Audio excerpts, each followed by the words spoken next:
ओम सदगुरु प्रसाद। आज के सत्संग का एक एक क्षण लखानी संत को समर्पित है। आज उनका जन्म दिवस है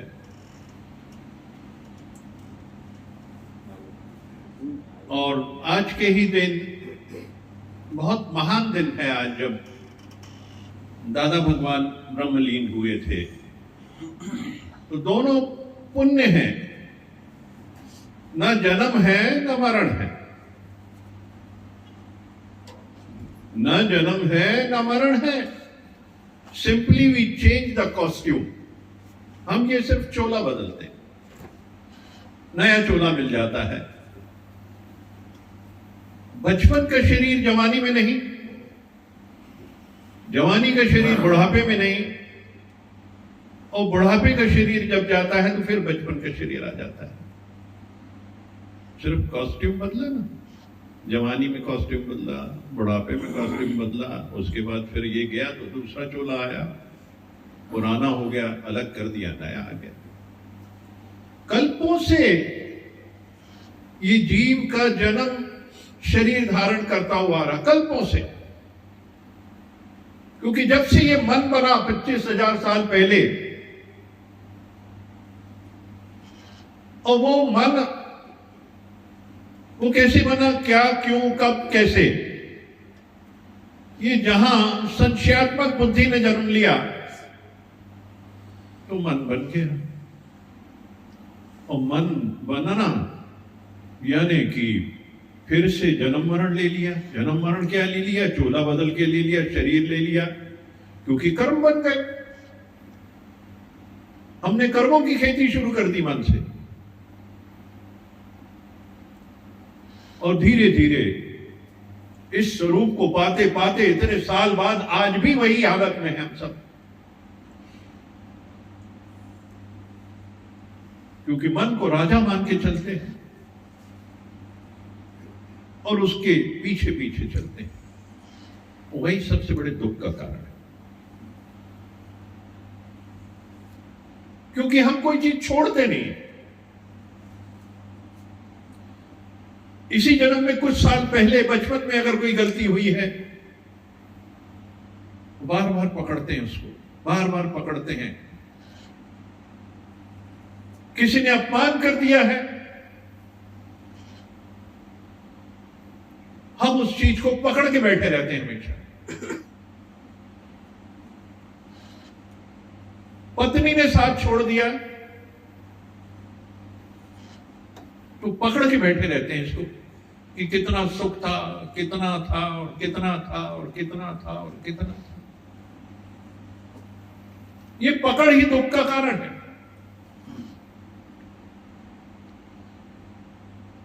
वही आग है जो जलती रहती है अंदर, तो आदमी जलेगा ना। पहले खुद जल रहा है उस पकड़ की वजह से, दुख आ रहे हैं उस पकड़ की वजह से।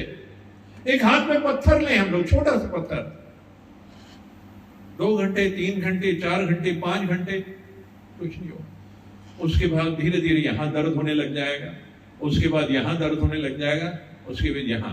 अब जब छोड़ देंगे तो फिर वही शांति, वही आनंद, वही समरसता। क्योंकि ध्यान हट गया उससे, क्योंकि हल्कापन आ गया। वरना ये ध्यान इसी पे पड़ा रहता है कि दर्द हो रही है। तो ऐसे ही अगर हम संसारी चीजों को पकड़ लेंगे कि मेरे पास ये नहीं है, बस पकड़ लिया कि ये नहीं है मेरे पास, और वो दुखी करेगा। बार बार उसकी याद आएगी, बार बार उसका एहसास होगा कि नहीं है। कहो कि है, उल्टा चलो। जिस दिन मन के उल्टे चलेंगे उस दिन मुक्ति तय है। क्योंकि उस दिन हम सब दृष्टा बन जाएंगे। क्योंकि दृष्टा जो हमारा असल रूप है कि चीजें आ रही हैं, जा रही हैं, हम दृष्टा हैं। हलचल कोई नहीं है, शांत स्वरूप बैठे हैं, धीरज में बैठे हैं, मौन में बैठे हैं और प्रेजेंट में बैठे हैं। सबसे बड़ी जो प्रेजेंट में बैठना है, आज में बैठना है सबसे पहले। और उस आनंद में रहने, यहां बैठे तो आज में, अभी में, इसी वक्त में रहो। पीछे का नहीं, आगे का नहीं, क्या हो रहा है बाहर हमें नहीं मालूम। जो आनंद यहां है हमको इसमें डूबना है। तो फिर वो आनंद है, फिर टेलोमियर्स हैं, फिर हैप्पी हार्मोन्स हैं, सेरोटिन है, मेलाटोनिन है, हैप्पी हार्मोन। क्योंकि देखिए येलो लाइट जो होती है, सुबह के सूरज की येलो लाइट होती है, वो आपके हैप्पी हार्मोन्स जागृत करती है। इसलिए येलो लाइट को देखना जरूरी है। येलो लाइट बहुत इंपॉर्टेंट है, जो आपको खुश करती है, हैप्पीनेस लेके आती है आपके अंदर, और ये सारे हार्मोन्स सीक्रेट होते हैं। तो हैप्पीनेस कब है? जब दुख नहीं है। और दुख कब नहीं है? जब तुम पकड़ना छोड़ दोगे उसको। हम सब छोड़ दें उसको। जिस चीज ने हमें जीवन में दुखी किया, स्कूल में, कॉलेज में, अपनी जवानी में बहुत गलतियां की, सब छोड़ दो, भूल जाओ। भगवान बुद्ध यही कहते थे, जो हो गया सो हो गया, भूल जाओ। उंगली माल, तो जब दीक्षा दी उन्होंने, जब उनकी बातों से उसको समझ आया, बोले मैंने तो इतने सब बुरे कर्म किए, मैं कैसे इस रास्ते में चल सकता हूं? बोले तुम भूल जाओ उसको। आज से अपनी गिनती करो।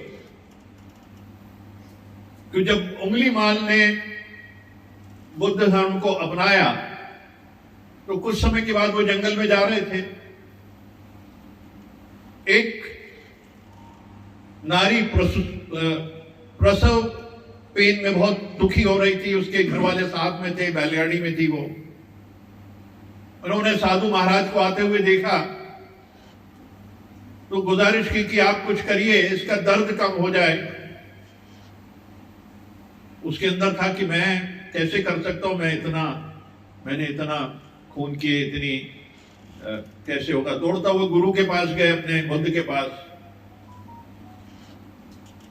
बोले तुम एक काम करो, अपने जितने भी सजोए हुए जो शुभ कर्म हैं, आपने जितने क्रेडिट्स हैं, वो उसको समर्पित कर दीजिए। उस कन्या को, उस महिला को आप समर्पित कर दें, उसका दर्द चला जाएगा। उसको आप मनस के यानी कि मंत्रोच्चारण से, किसी तरीके से कुशा लेके हम लोग करते हैं ना, तो उसको ले जाके तुम अपने सारे शुभ कर्म दे दो और दर्द दूर हो जाएगा। तो अंगुलीमाल ने वैसा ही किया, उसका दर्द शांत हो गया और बच्चे का जन्म हुआ और वो शांत स्वरूप होके जीवन किया। तो ये है शुभ कर्म को किसी को देने से उसके दर्द चले जाते हैं। किसी का भी दर्द करो, ब्लेसिंग करो उसके लिए।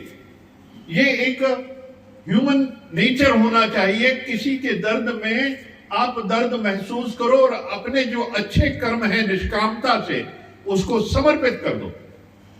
किसी की गरीबी है तो उसको अपने शुभ कर्मों को बिल्कुल तहे दिल से, निष्कामता से उसको समर्पित कर दो।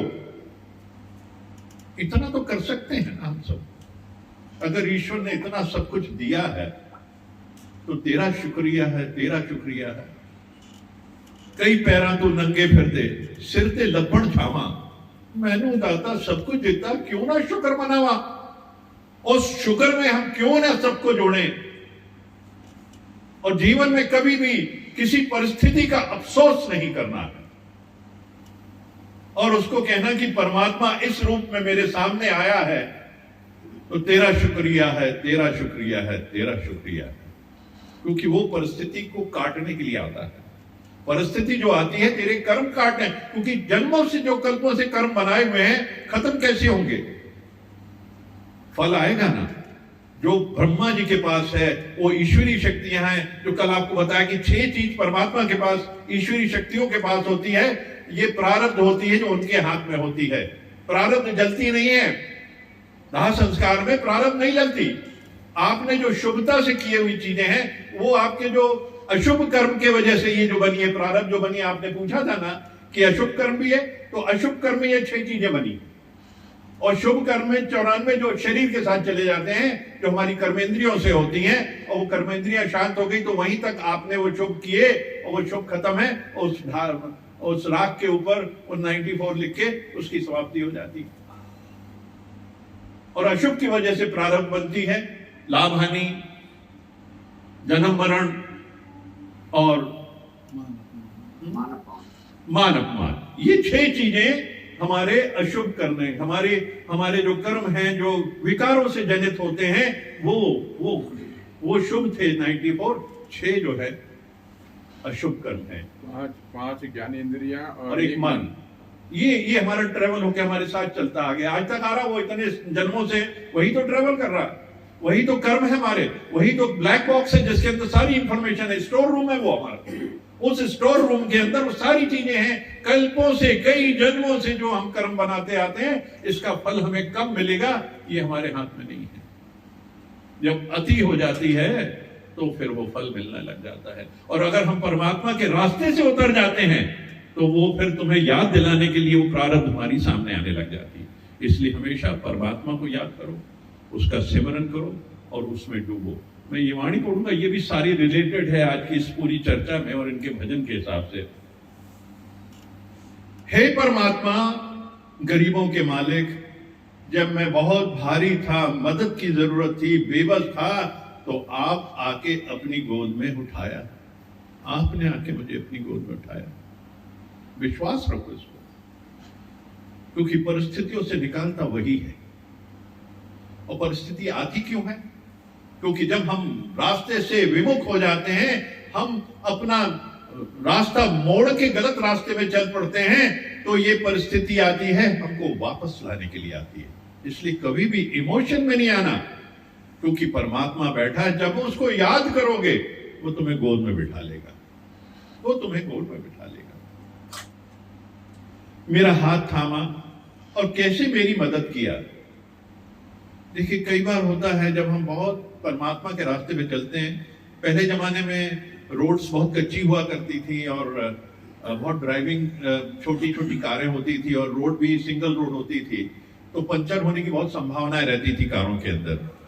तो ऐसे ही समय में हुई है, कई बार ऐसी चीजें हुई हैं कि सुनसान सड़क है, कार आपकी पंचर हो गई, या सुनसान सड़क है, आपके पास पंचर हुई, आपके पास पाना नहीं है कार के अंदर टायर चेंज करने के लिए। हम लोग गुजरे हुए उससे, नरेंद्र जी, हम लोग बहुत टूर किया है, आप लोगों ने भी जिसने किया होगा, कार से जगदलपुर और पूरा सरगुजा और उड़ीसा तक घुस के किया।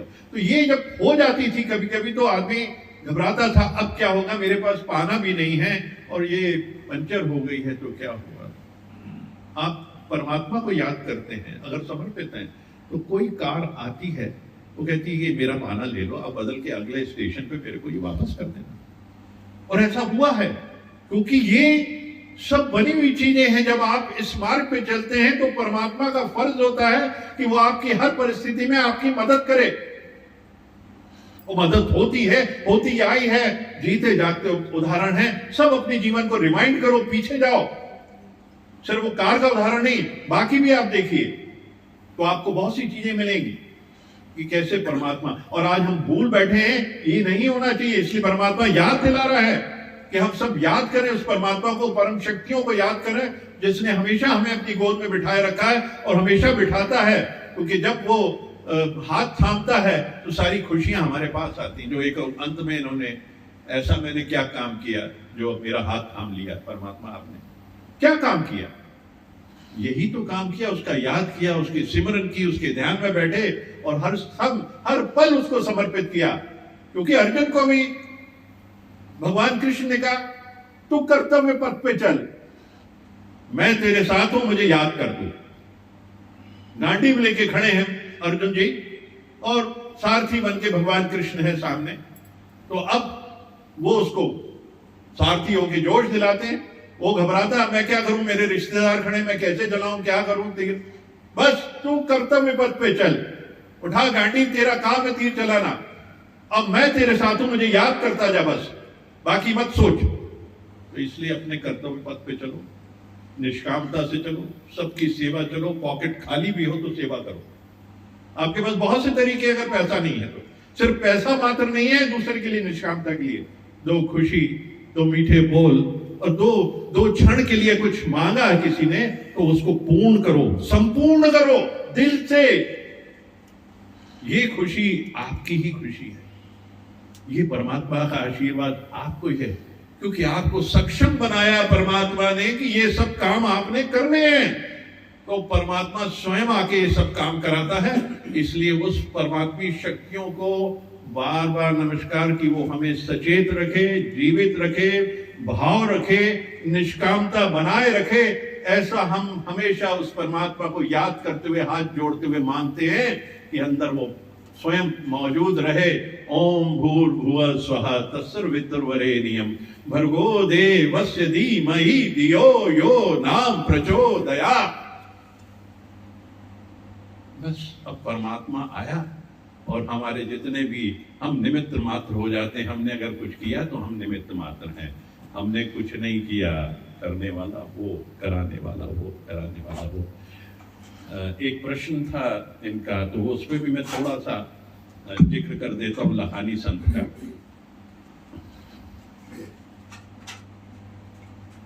सुदामा जी के जीवन में इतनी कठिनाइयां क्यों आई? बहुत परेशान क्यों हुए?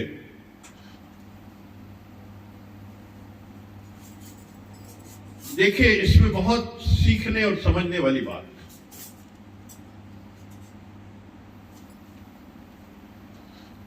जब किसी का हक खाते हम, किसी की चोरी करते हम, किसी भी चीज की हो सकती, तो हमारे जीवन में वो तकलीफें आती हैं। ऐसी सुदामा जी के लिए हुआ। उसकी कई थ्योरीज है। संदीपनी आश्रम, जिसमें सुदामा जी और भगवान कृष्ण, ये सब गुरुकुल था और वो वहां रहते थे और उनको हर एक काम दिया जाता था। और वहां की गुरु माँ जो है वो डायरेक्शन देती थी और उन्होंने इन दोनों को कहा कि जाओ जंगल से लकड़ियां तोड़ के आओ। सुदामा जी को, भगवान कृष्ण को, दोनों को भेज दिया कि जाओ लकड़ियां, और देखो भूख लगे तो ये चने लेते जाओ और ये आप लोग ग्रहण कर लेना वहां पे। एक ये थ्योरी, और इसी के साथ दूसरी थ्योरी कि चने कौन से थे। उस समय क्या भिक्षा का एक चलता था, प्रचलन था कि भिक्षा लेके आते थे। एक जो ब्राह्मणी थी, वो दीक्षा उसको नहीं मिली, वो बहुत भूखी थी और एक दिन उसको कुछ चने मिल गए, तो उसने ला के रखे कि मैं कल पूजा करके इसको ग्रहण करूंगी। तो चने रखे, तो उस समय भी चोर होते थे, माना जाता है कि वो गए, उन्होंने वो चने उठाए, चुराए उस ब्राह्मणी के कमरे से, और देखते देखते जब थोड़ा हल्ला मचा तो वो जो चने हैं गुरु माँ के कमरे में रख दिए और वहां से फिर भाग गए, जिससे पकड़े ना जाए। क्योंकि उन्होंने चने नहीं, उनको सोने जवाहरत हीरे मोती समझा, तो उनको वहां से उठाया था और वो वहां छोड़ दिए। अब वो ब्राह्मणी ने श्राप दिया कि ये चने जो भी खाएगा, वो दरअसल चोरों के लिए था, कि जो भी खाएगा उसके जीवन में भरपूर दरिद्रता होगी, दरिद्र से भी दरिद्रतम स्थिति होगी। अब वो श्रापित चने हो गए, जो उस गुरु माँ को नहीं मालूम, वो वहां पड़े थे, उन्होंने भगवान कृष्ण और इनको दे दिए जाके। पर गए तो सुदामा जी को कुछ भान था कि ये श्रापित हैं। तो जब भूख लगी तो उन्होंने चने खाए और उन्होंने अपने मित्र कृष्ण को नहीं खाने दिए, क्योंकि वो कृष्ण जो तीनों संसारों का मालिक है, अगर वो खा लेता तो पूरे संसार में दरिद्रता आ जाती। इसलिए उन्होंने सबका बोझ उठाया और उस दरिद्रता को वो प्राप्त हुए और उस जीवन को उन्होंने जिया, और अंतोगत्वा कृष्ण ने उनको सब कुछ वापस किया। देखो, सबको बचाया उन्होंने, जो सुदामा जी ने ये इन्होंने बचाया, उसको ग्रहण करके वो बचा दिया सारे को। क्योंकि कृष्ण तो सर्वव्यापी दानी महापुरुष, उनके हाथ से तो तीनों तीनों तीनों संसार उनके पास थे। तो वो दरिद्र ना हो, इसलिए उन्होंने ये स्टेप उठाया। क्यों? भगवान ऐसे ही है ना। तो इसको हम लोग समझे, संत का प्रश्न है। इसलिए जीवन में कभी चोरी ना करें, जीवन में कभी कोई पाप ना करें, इसका लेसन लेना इसका। और मन में किसी का भी कुछ खाए नहीं, वरना ये घूम के आती है, दरिद्रता लेके आती है चीजें। इसलिए पाप से बचें, हाथ जोड़ के बचें, और मन में ये रखें कि अगर कोई बात हो गई तो कहे कि मन में रखे और दुखी हो कि मैंने कभी देना था इसका, हो जाएगा, कभी भी हो जाएगा, मन ये बना के रखो आप, तो पाप नहीं लगेगा। वो हालात आएंगी, अपने आप घूम के आएंगी, सब पॉजिटिव हो जाएगा। इसलिए चिंता ना करें, इन बातों को लेके चिंतित ना हो, पर अपना भाव साफ रखें, उसमें क्लियर। हो सके तो ठीक है, ना हो सके तो ठीक है, आनंद में रहें, मौज में रहें, पर अंदर वो पकड़ के नहीं बैठे, उसको, उसकी पकड़ निकाल देनी है और भूल जाना उसको। ओम ओम हरि ओम। महंत जी।